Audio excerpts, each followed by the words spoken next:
Okay, good evening. In the previous session, we discussed about the sensors, sensor types, and then types of sensor nodes and internet communication. You, there we discussed about the TCP, UDP, IP, different DCP/IP protocol suite. Here now we are going to know about the IP address. In the previously discussed about the what is IP address and then some information. Here, coming to the IP address, it is in the form of four octets are there for the IP address. It is a internet protocol address. Here, each device uses a IP address. If you have the any IoT device that's having the IP address, and then the technical format here, IP address defines the technical format of the packets. Here, the IP address creates a virtual connection between a source and destination. Here, the numerical address, it is a numerical address. You can IP address is assigned to each device so that the device on the network can be identified uniquely. That means you can give for each and every device you are given the IP address. And then the very important task, there are two types of IP addresses are there. Here one is a IP version 4. There you will discuss about the domain name system DNS and then IP version 6. Here coming to the IP version 4. Here what is the IP version 4? The IP version 4 is a current version, that means most commonly used IP address. It is a 32-bit address, which is that means four numbers are there. For example, 192.168.1.1. Four numbers are there. Each and every number separated by the dot. Here, this is a unique for each and every device. For example, 166.94.9.22. Here, if the IP protocol knows the address of source and destination. For example, human addresses are some Krishna, Hyderabad, like that. In that particular cases here, the low-level computer networking, the low-level computer networking will understand the zeros and ones. So numbers are much easier to deal with. So IP addresses are numbers. That means always you are using the IP addresses are the numbers. Here the IP address is a 32-bit number. So it allows a 2 power 32 addresses. Here IP, that means number of header fields are 12 and the length of the header field is a 20. Three types of IP addresses are there: unicast, broadcast, multicast style of addresses. Unicast address, the first important one, unicast addressing mode. Here in this mode, data is sent to only one destination. Here in the right side diagram shows the data you will send in a only one destination. The destination address field contains 32-bit IP address of the destination host. Your client sends a data to the server. And then in this case here, packet is addressed to all hosts in a network segment. The destination address field consists of here the broadcast addressing. Here in the broadcast addressing, the sense you are sending data to all hosts in a network. For example, the destination address is a 255.255.255.255, and then it's bounds to the process. When the host sees this packet on the network, it bounds to the packet. The client sends a packet which is entertained by the all servers. And then multicast addressing. Here multicast addressing is not a unicast addressing, not a broadcast addressing. Here it's not send a data to the single host or not send data to the all host. That means it sends a data to the more than one host. Here in this packet, the destination address consists of a special address which starts with the 244.x.x and can be entertained by more than one host. And then this is some information regarding the multicast addressing. And then coming to the IP address format. The IP address format always consists of net ID as well as the host ID. Here, the four numbers are called it as a octants. Each octant consists of 8 bits of numbers. Octant is divided into two components, net ID, host ID. What is a net ID here? Identifying, that means this is used to identifying the network and the particular network. Host ID is used to identifying the host within a particular network. That is a representation of host ID and net ID. And then IP version 4 address classes. We have a 5 different classes are there. The class A, class B, class C, class D, class E. Different classes available. Here, the first class A address.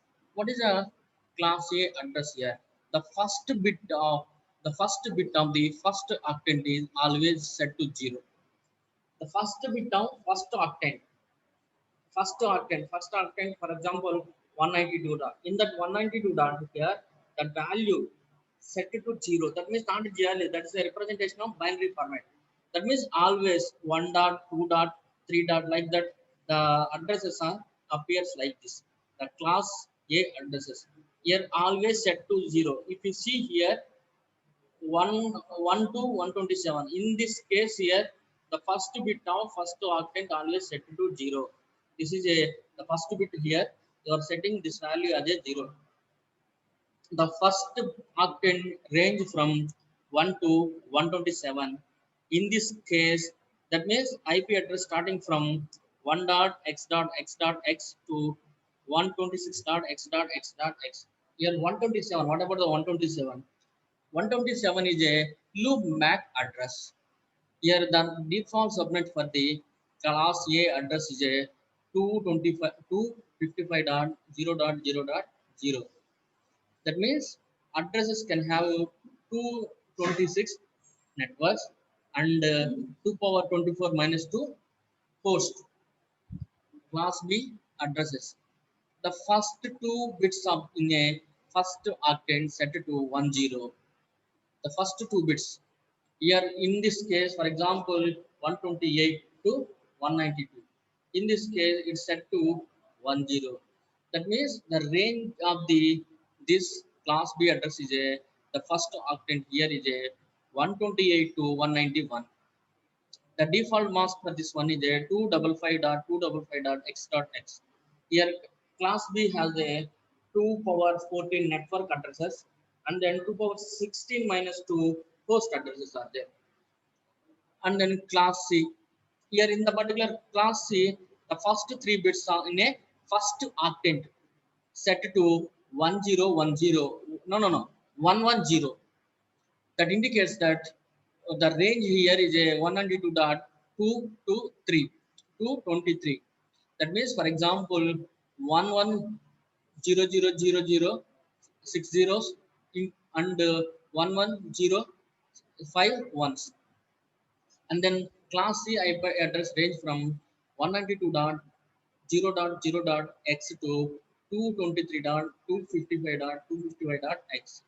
The default subnet mask here is a 255.255.255.x. Here it's having the same, similarly class B having the some network addresses. Similarly here also having the 2 power 21 address network addresses, 2 power 8 minus 2 host addresses available here. Similarly class B. Here the first octant that means IP address. How can I set the IP address here in the particular first octant? The first 4 bits are set as a 11110. That means the range here is a 224 to 239. Triple one, that means the binary representation here is a triple one 5 zeros minus triple one 0 4 ones.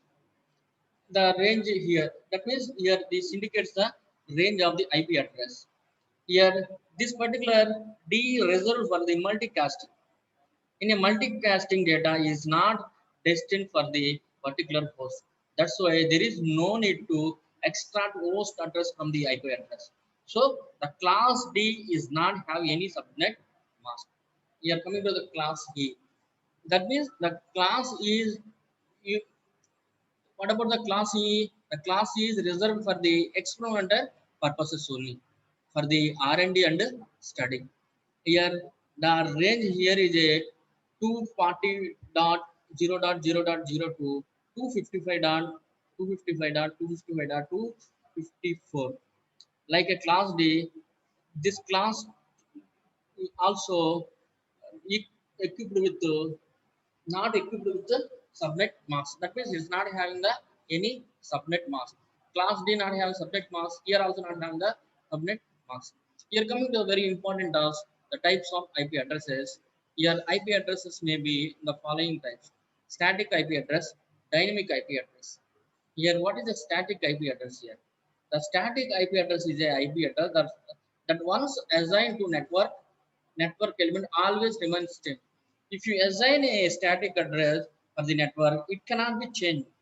Here, most probably for the servers you are using the for identifying servers you are using this static address.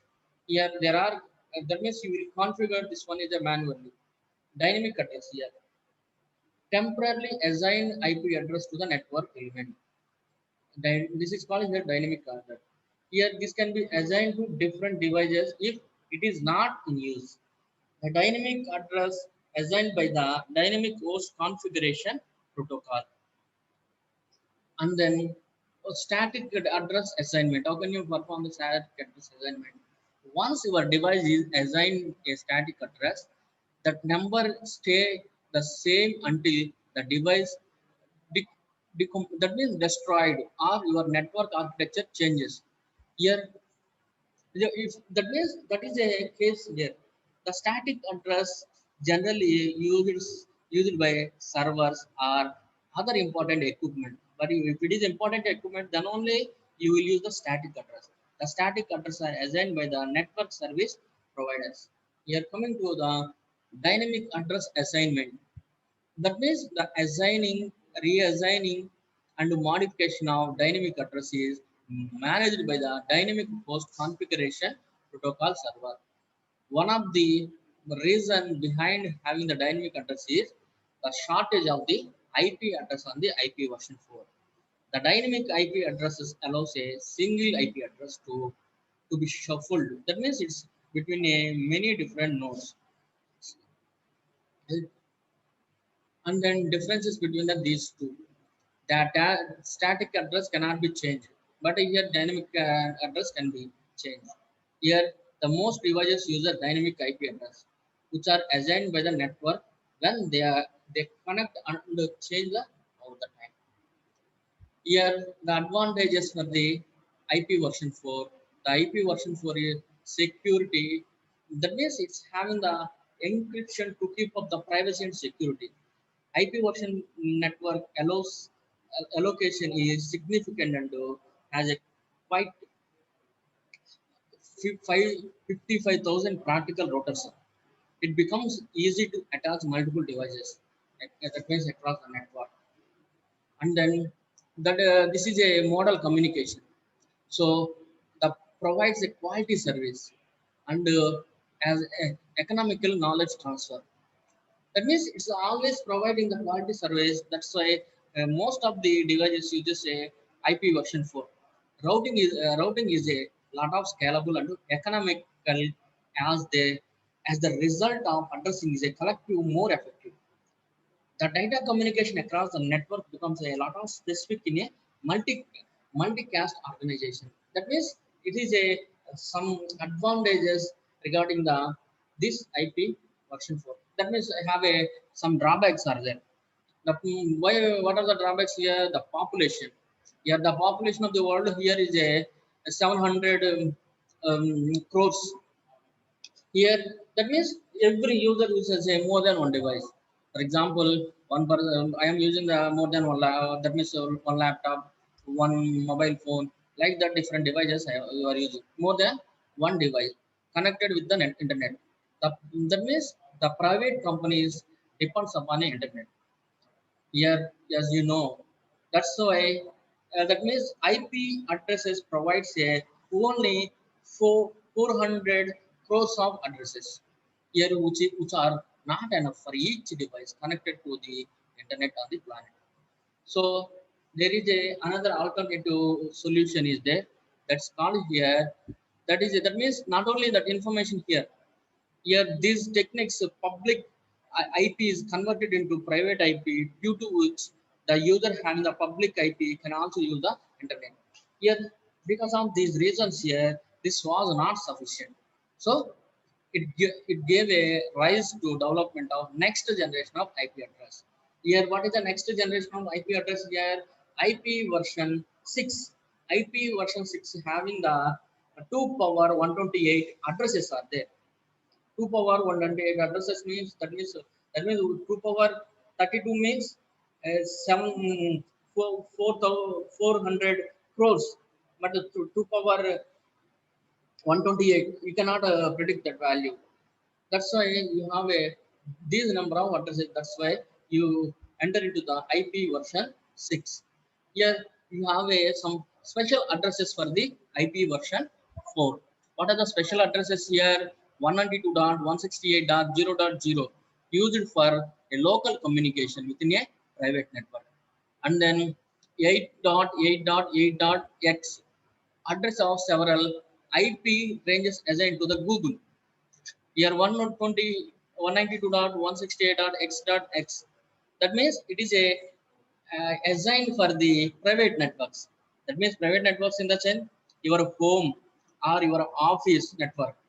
That means anything here, your office network router may well assign IP address in the range 10.x.x.x, a private range here, that one also.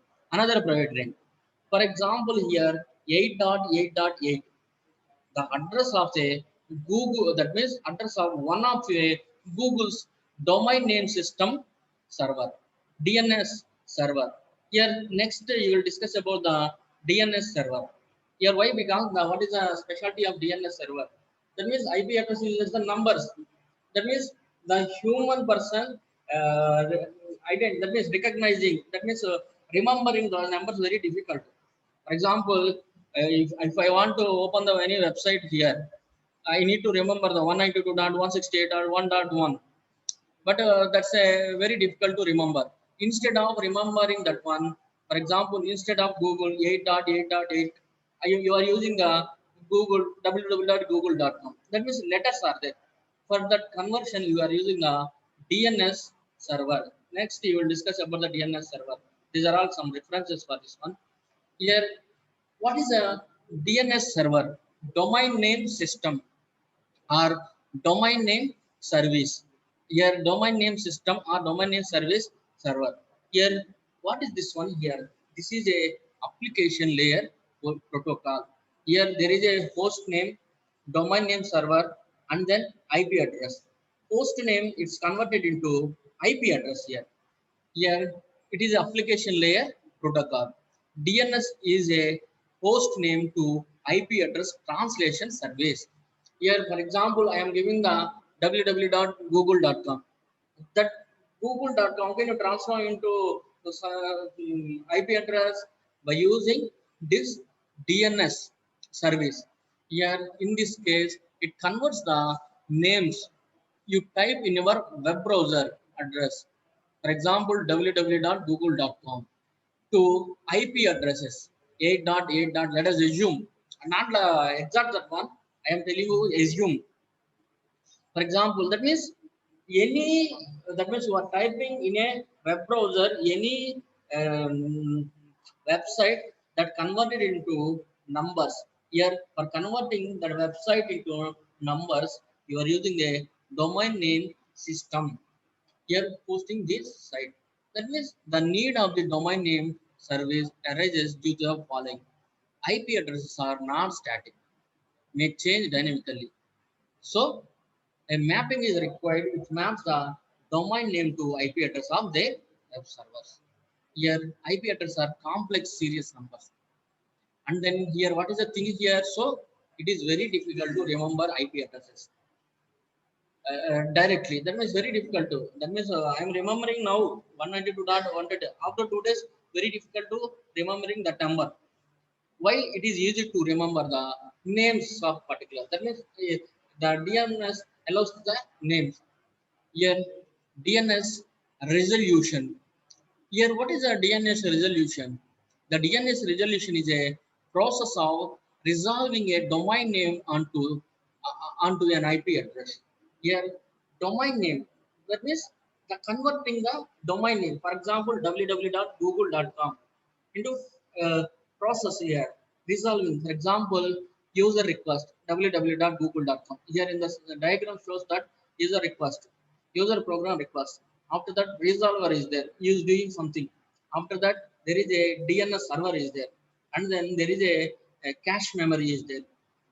Here user program in this case sends a name query, name in the sense www.google.com, no query to the library procedure, call it as a resolver. Library procedure here in this call it as a resolver.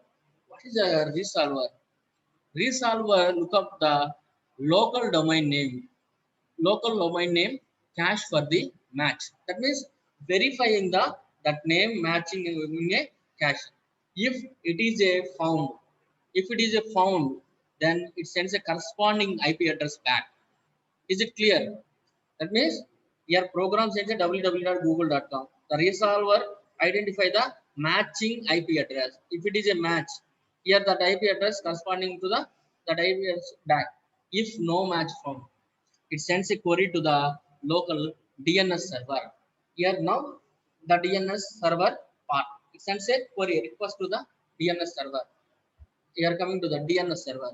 The DNS server looks the names. In the server, you will available in the different names. If match is found, here in the DNS server, match is found. It returns the corresponding IP address to the resolver. It returns the corresponding IP address to the resolver. If it is a there is a match in a DNS server, if there is a no match in a DNS server, it's not send anything. If no match found, the local DNS server sends a query to the highest level DNS server. Again, there is another level DNS server. This process is continued until the result is returned. Here that is a DNS server resolution. That means the user program sends a google.com. For google.com it will verify here catch. The catch, there is a match is there. If it is a match is there, directly sends a user program. If there is no match, then it requires the DNS server. DNS server also do the same thing. What is the thing here? It will, that means identifying the match of the google.com. If it is a match is there, then it sends a reply to the resolver. If there is no match, then no match, what it says, higher level DNS server, next higher level DNS server. This process continue until the result return, until result return. After receiving the response, the DNS client returns the resolution result to the application. Here the converting, that is a simple information about the DNS resolver. Here coming to the DNS overhead. Here what is a DNS overhead? Here converting the domain name into IP address is a extra overhead. That means somewhat talk. If you type the directory 192.168.1.1, no need work of a resolver, no need work of a DNS server. That means directly you will get. But here you are typing the www.google.com. Then there is some extra burden is there. This burden you call it as a DNS overhead or extra overhead. This overhead you call it as a DNS overhead. Here it causes an unnecessary delay in serving the request. So there is more delay for the first time. Here there is a more delay for the first time, and then to reduce the delay next time, IP address are stored in a computer using a logs. Here that means by taking different logs, here you are avoiding the reduction. This avoids the DNS overhead next time. take a less time in serving the request. When it gets expired, the request is again served through by using DNS. Here, these are all references for this DNS server. Ma, thank you.